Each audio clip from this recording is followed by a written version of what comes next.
요즘 뉴스를 보니까 그 투기 세력들이 실거래를 조작해서 집값 상승을 꽤 했다 이런 뉘앙스의 뉴스들이 좀 나오더라고요. 이렇게 했다가 취소하고 뭐 이런 식으로. 지금 이게 어떤 내용입니까 구체적으로? 여러분들이 이걸 좀 잘 아셨으면 좋겠는데요. 굉장히 중요한 상황입니다. 그러니까 한국의 부동산 시장이 왜 움직이는지 이런 메커니즘을 이해하기 되게 쉬운 건데요. 국토부가 국회의원의 요청에 의해서 그 실거래가 85만 건을 분석했는데요. 그 중에서 그러니까 그 중에서 비율은 적지 않은데요. 신고가 중에서, 그러니까 왜냐면 거래가 가장 비싸게 산 가격들. 네, 가장 비싸게 산 가격 중에서 32%가 취소됩니다. 신고된 뒤에. 자, 어떤 아파트가 있는데요. 그 중에서 뭐 100채가 단지가 있었어요. 10억, 10억, 10억, 11억, 12억 이렇게 거래되다가 갑자기 15억에 거래돼요. 근데 그렇게 거래된 것 중에 30%가 넘게 취소가 됩니다. 근데 거래가 됐다는 거는 어떤 의미죠? 명예이전이 된 게 아니고. 명의이전 안 되고 부동산에서 여러분 계약서를 쓰시면 부동산 중개사 사장님께서 시스템에 등록을 해요. 실거래 계약되는 등록. 순간만. 그렇죠. 순간 동안 한 3개월 동안인데 이제 1개월을 줄 거 이러는데 그 기간 동안 입력하면 됩니다. 얼마에 거래됐다. 그런데 물론 계약한 뒤에 취소될 수가 있죠. 뭐 그렇죠. 나 안 살게, 안 팔게 이러면서. 근데 이 비율이 너무 높다는 거예요. 심지어 그 충격적인 건 신고가 취소 비율을 지역별로 보면요. 울산은 52.5%고요. 울산이 상당히 세네요. 신고가 중에 두 채 중에 한 개는 신고됐다가 취소돼요. 울산이 엄청나게 많이 올랐거든요. 지난해 울산이 전국에서 12월 달에 4%만 오르고요. 한 달에. 가장 많이 상승합니다. 그런데 신고가 비율이 무려 52.5%예요. 아니, 아무리 중개사 사장님들이 실수한다고 해도 어떻게 두 건 중에 한 건을 취소합니까? 그러면 그거는 그 부동산 그 중개하시는 분까지 포함된 인위적인 어떤 그 조작이라고 봐야 되는 건가요? 가능성이 굉장히 높다는 거죠. 서울은요, 50.7%. 서울도 만만치 않네요. 엄청나죠. 그러니까 그 이게 계약했다가 취소되면 계약금이 날아가잖아요. 보통 그냥 집 계약금은 또 상당히 셀 텐데 그거 10%. 그렇게 하면서까지 하지는 않을 거 아니에요. 그러니까 안 인위적인 하죠. 자전거래처럼. 안 하죠. 그런데 그게 대부분 또 비중이 높은 게 신고가가 그렇다는 거예요. 그러니까 가격을 이렇게 상승 유도를 하기 위한 작전. 근데 왜 이게 영향을 미치는지 또 숫자를 더 말씀드리고 싶어요. 저는. 네. 서울, 광진구, 서초구는요, 66.7%예요. 많이 올랐던 지역이에요? 그렇죠. 서초구. 마포구 63%. 강남구는요, 63%.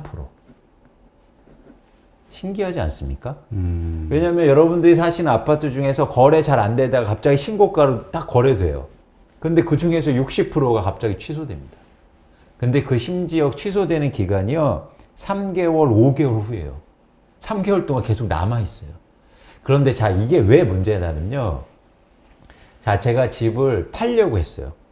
다주택자인데 자꾸 막 보유세 내야 된다고 팔려고 했는데 팔려는 가격의 기준이 뭡니까? 여러분 뭘까요? 가격이죠. 거래 가격. 봤더니 10억에 거래되다가 갑자기 15억에 거래되는데 이렇게 올랐을 때 팔아야겠네. 그러면서 내가 내놓는 가격의 기준이 15억이잖아요. 그렇죠. 자, 15억에 저는 그래서 15억 5천에 내놓습니다. 그러면 살려는 사람의 가격은 기준이 어딜까요? 내놓은 가격에서 아니요, 거래된 거래된 가격. 이 가격 갑자기 5억 올랐네? 그러면서 출발이 15억이에요. 그래서 둘이 만났어요. 매수자와 매도자가 복덕방 부동산 중개 사업소에서 만났어요. 자, 팔려는 사람은 너그럽게 이렇게 얘기합니다.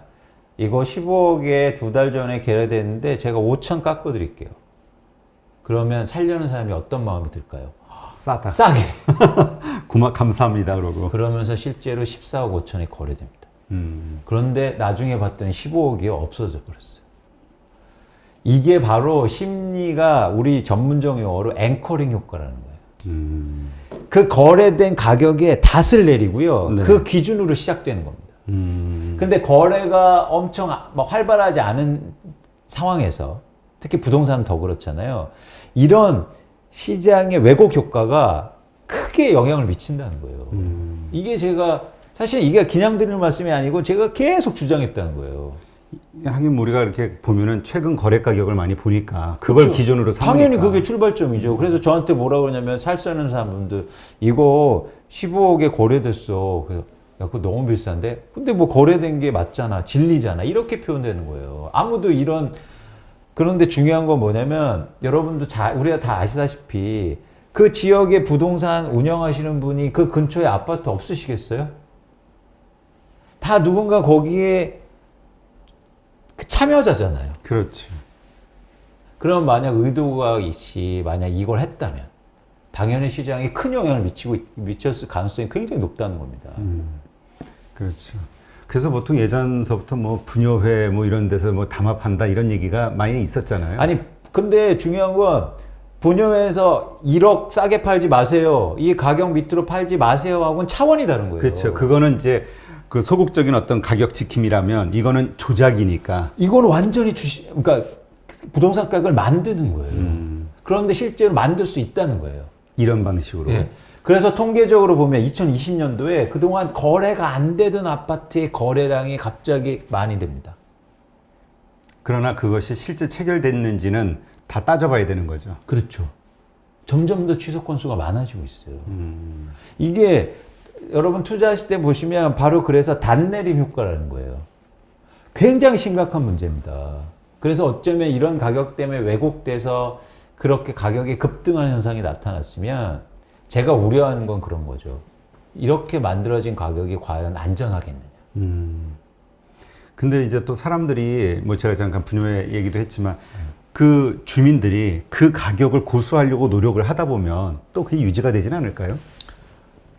시장이 계속 오를 때는 유지되죠. 그런데 안 팔기 시작하고 그러니까 사람들이 안 사고 그리고 시장에 뭔가 변곡점이 일어날 때는 배신자가 나타납니다. 그게 일종의 게임 이론이에요. 용의자의 딜레마죠. 그러니까 서로 이익 추구를 하다 보면 전체를 무너뜨리는 효과가 나타나요. 예. 그래서 그런 현상이 과거에도 있었고 앞으로도 나올 가능성이 있다는 거죠. 100명이 다 으쌰으쌰 하면 괜찮습니다. 근데 그 중에서 급한 분들이 계실 거 아니에요.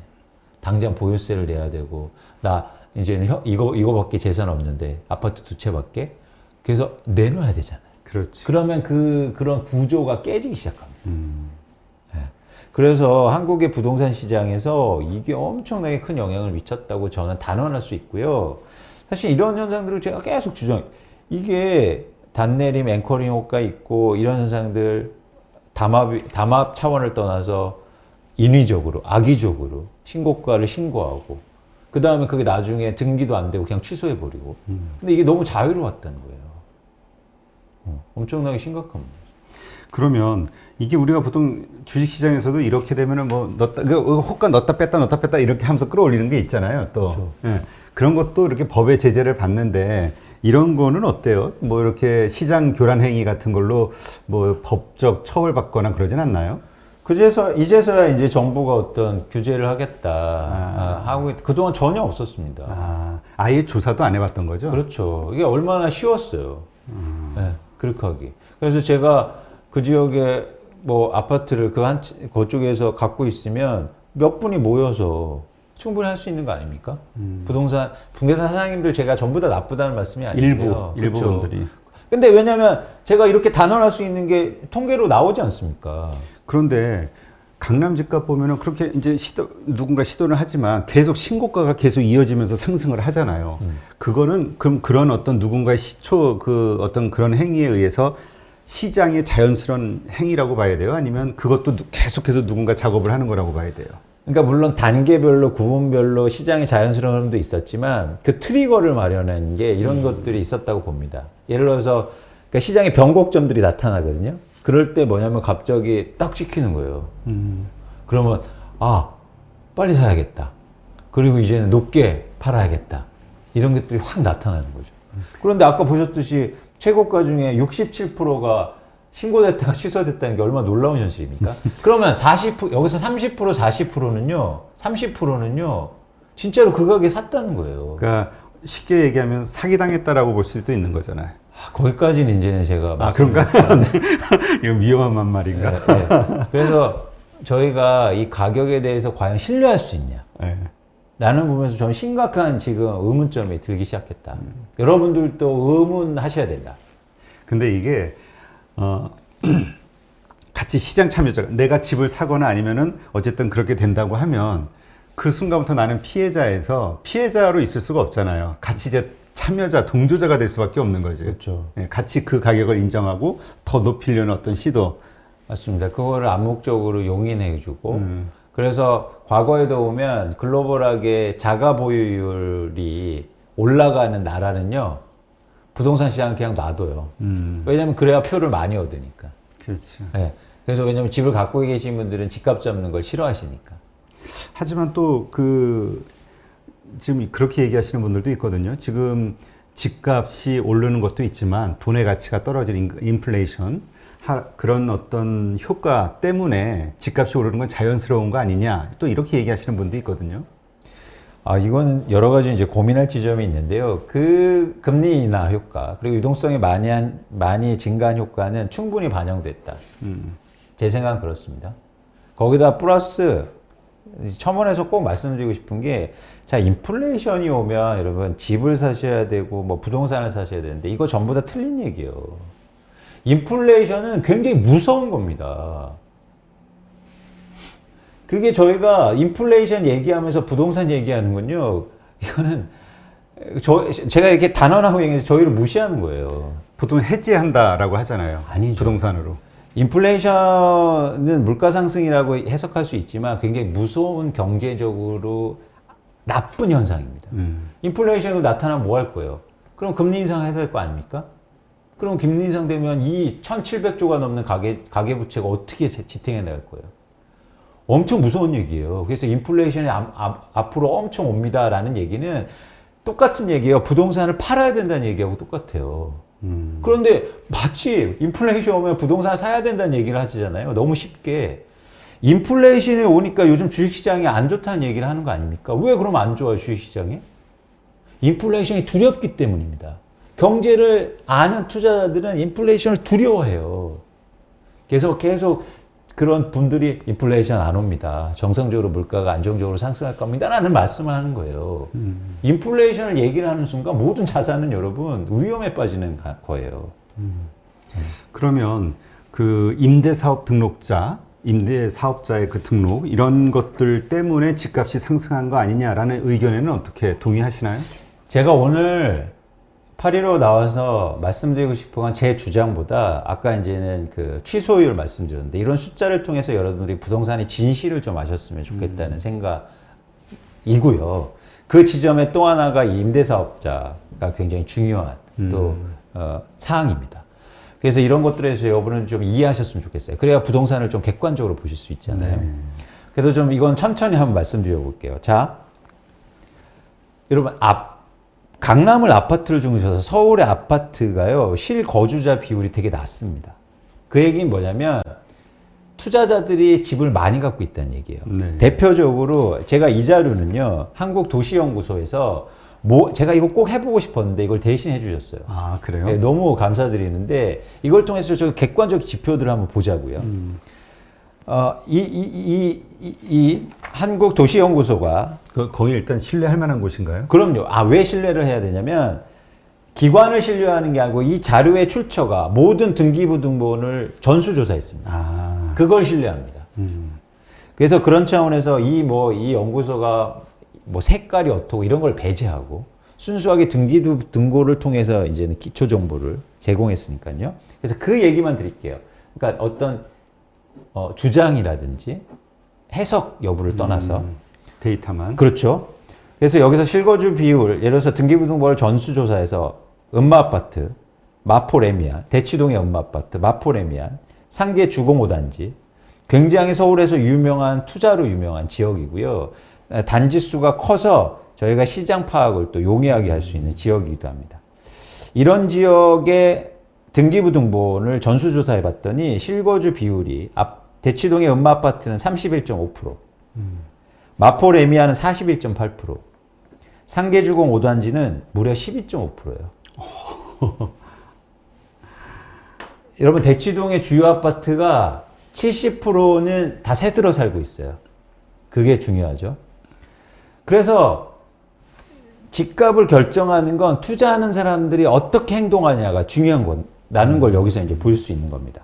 그래서 자꾸 이런 얘기 하잖아요. 뭐 강남의 아파트가 실수요자가 많아져서 뭐 아파트 전혀 변동률이 안 되는 거예요. 그렇죠? 그런데 이게 어떻게 변화하냐면요. 예를 들면 음마 아파트 같은 경우에 실수요자 비율이 2000년대 중반까지에는 50%였어요. 근데 30%로 줄어드는 겁니다. 아, 그 20%의 갭이 그럼 어디서 생긴 거냐? 그렇죠. 이게 중요한 거네. 그러니까 사는 사람들은 팔고 투자하는 사람들이 들어온 거예요. 그러면서 가격을 올린 거예요. 이게 팩트죠. 네. 모든 것들이 다 비교해요. 예를 들어서 상계 주공 아파트는요. 원래 한 40%, 30% 정도였다가 지금 10%로 줄어든 거예요. 다 집주인들은 다 팔고 나갔네. 예. 예. 예. 그런데 여기서 어떤 일이 벌어지냐면 자, 그러면 제가 집값을 결정하는 건 집을 시장에 얼마나 내놓느냐라고 계속 강조드렸죠. 네. 그래야 시중에 물건이 많아지니까.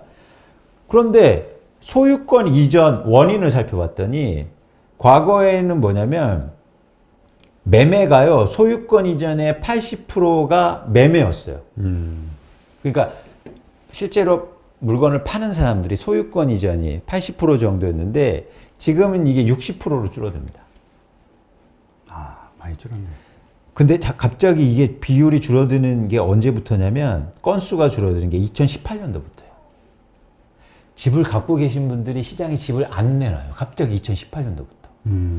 그러면서 안 팔면서 어떻게 변화하냐면 임대주택 등록을요 대거하기 시작합니다. 그러니까 이게 어떻게 되냐면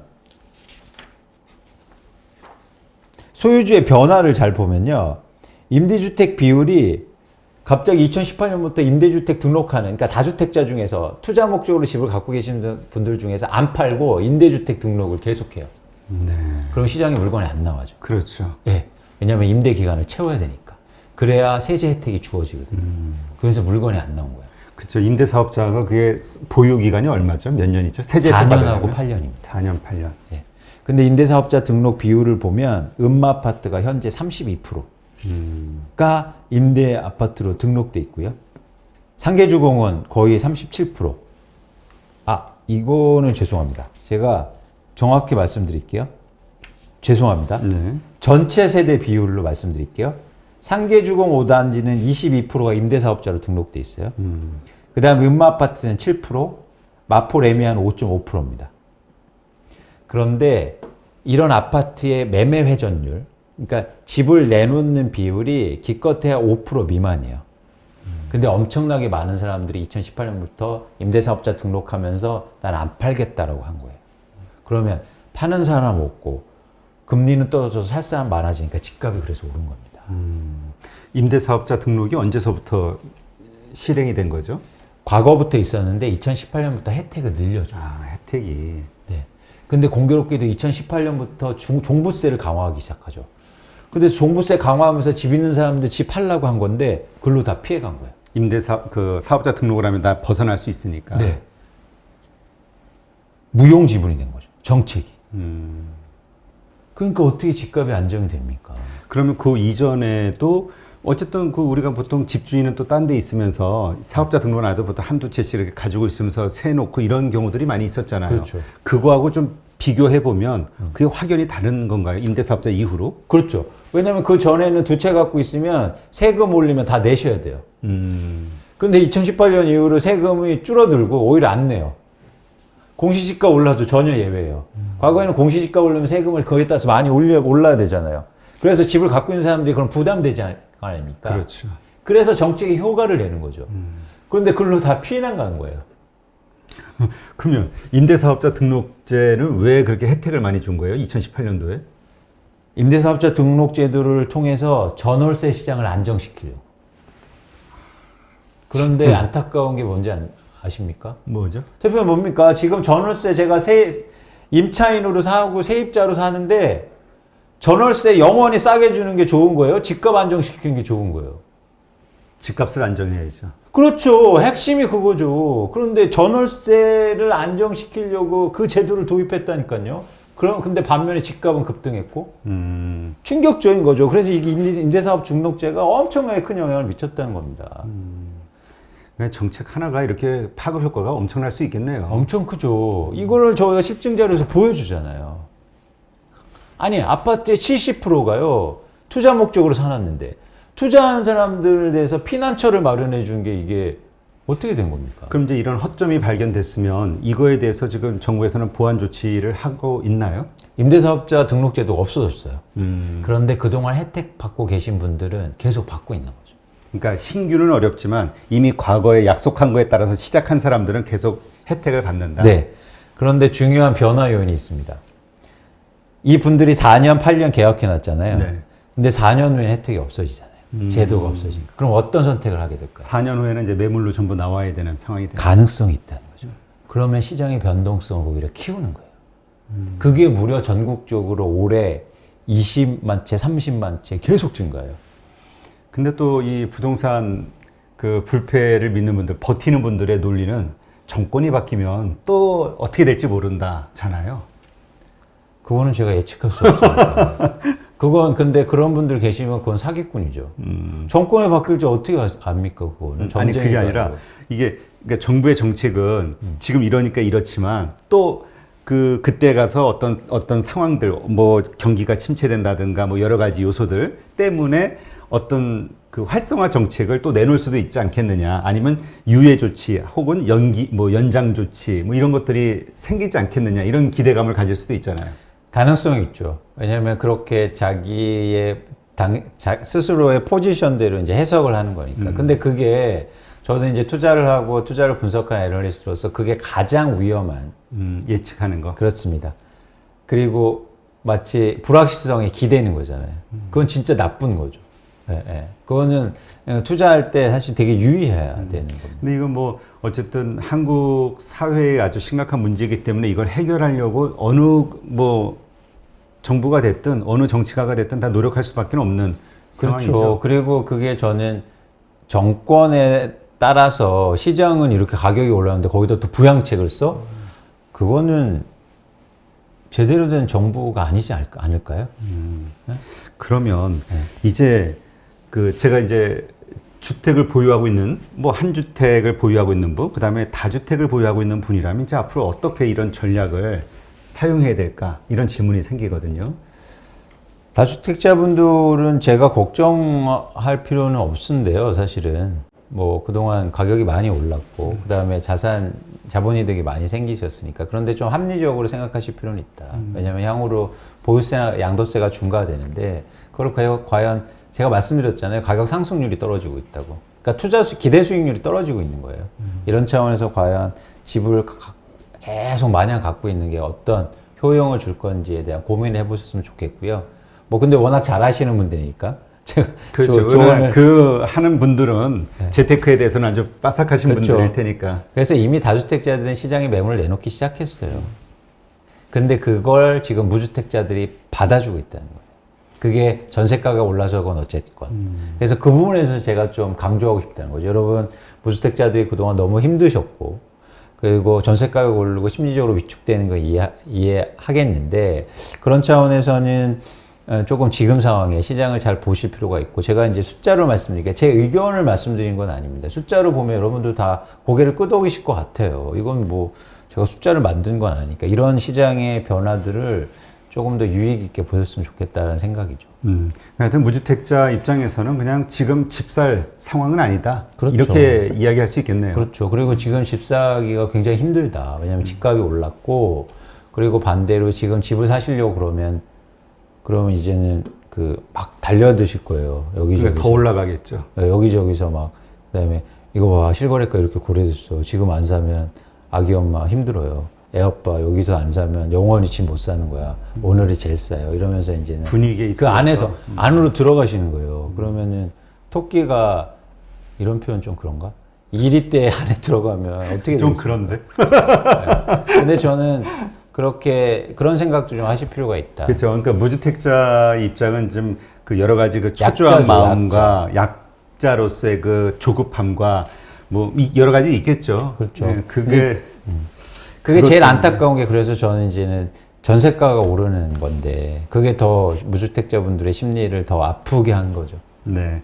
하여튼 뭐 또 그렇게 급하게 마음 먹는 그 마음은 또 이해가 돼요. 왜냐면 계속 오르니까. 이해되죠. 네, 이해되고 오르니까가 아니고 올랐으니까가 더 정확한 표현인 것 같습니다. 올랐으니까. 네, 네. 근데 이제 더 이상 이런저런 데이터를 봤을 때 더 오를 가능성보다는 떨어질 가능성이 더 많으니 네. 조금만 더 참으시자 이런 네. 말씀인 거죠. 그리고 지금 무리해서 집을 사셔야 되잖아요. 집값이 많이 올랐으니까. 무리는 두 가지 무리입니다. 하나는 뭐냐면 대출의 무리가 있을 수 있고요. 그렇죠. 하나는 지역의 무리예요. 그러니까 나의 거주권이 아닌데 살려면 외곽으로 가야 되고 가격에 돈에 맞추다 맞춰야 보면. 되니까. 그렇죠. 이게 두 가지가 다 무리인 거예요. 그런 무리를 하다 보니까 최근에 아파트 분양이 엄청나게 잘 되는데요. 막 저 외곽에 그런데 공급하는 데도 잘 돼요. 그리고 무리가 나타난 현상이죠. 나중에 이제 입주해서 살 때 힘들겠죠. 직장 뭐 거주권이 완전히 틀려지니까. 어떡합니까? 네. 하여튼 좀 더 차분하게 지금은 좀 마음을 좀 가라앉히고 지켜보셔야 될 때가 아닌가 저런 데이터들을 보니까 그런 생각이 드네요. 네. 네.